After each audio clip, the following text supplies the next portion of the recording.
বুখারীর বর্ণনা 5011 নম্বর হাদিস। কানা রাজুলুন ইয়াকরাউ সূরাতাল কাহফি ফাতাগাশাতহু সাহাবা। এক ব্যক্তি রাতের বেলা সূরা কাহফ তেলাওয়াত করতেছে, হঠাৎ দেখে আকাশের এক খণ্ড মেঘ তার বাড়ির উপর। রাত্রে সূরা কাহফ পড়তেছে, বাড়ির উপরে মেঘ। এই মেঘ কিন্তু আবার ওই যে বৃষ্টি আসে যেই মেঘ, ওরকম মেঘখণ্ড না, এমনি একটা মেঘখণ্ড আসে। তার ঘোড়ার দিকে তাকায় দেখে ফাজা আলা ফারাসুহু ইয়ানফিরু, তার ঘোড়াটা লাফায়। তিনি যত তেলাওয়াত করে তার ঘোড়া তত লাফায়।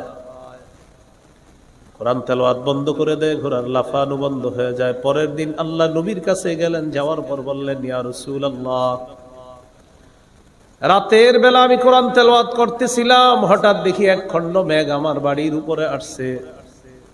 আমি যখন কোরআন তেলাওয়াত করি মেঘখণ্ডটা আরো কাছে আসে, ঘোড়ার দিকে তাকায় দেখি ঘোড়া লাফায়। হুজুর, আমি যখন তেলাওয়াত বন্ধ করে দিলাম মেঘখণ্ডটা আকাশের দিকে চলে যায়। নবীজি বললেন, তিলকাস সাকিনাতু তানাজ্জালাত বিল কুরআন। রাতের বেলা কোরআন তেলাওয়াত করার কারণে আল্লাহর সাকিনা দুনিয়াতে আসছে। প্রতিদিন মানুষ যখন কোরআন তেলাওয়াত করে সাকিনা আর প্রশান্তি আসে। তোমার তেলাওয়াতের কারণে গত রাতে আল্লাহ সরাসরি তোমাকে সাকিনা দেখায় দিছে।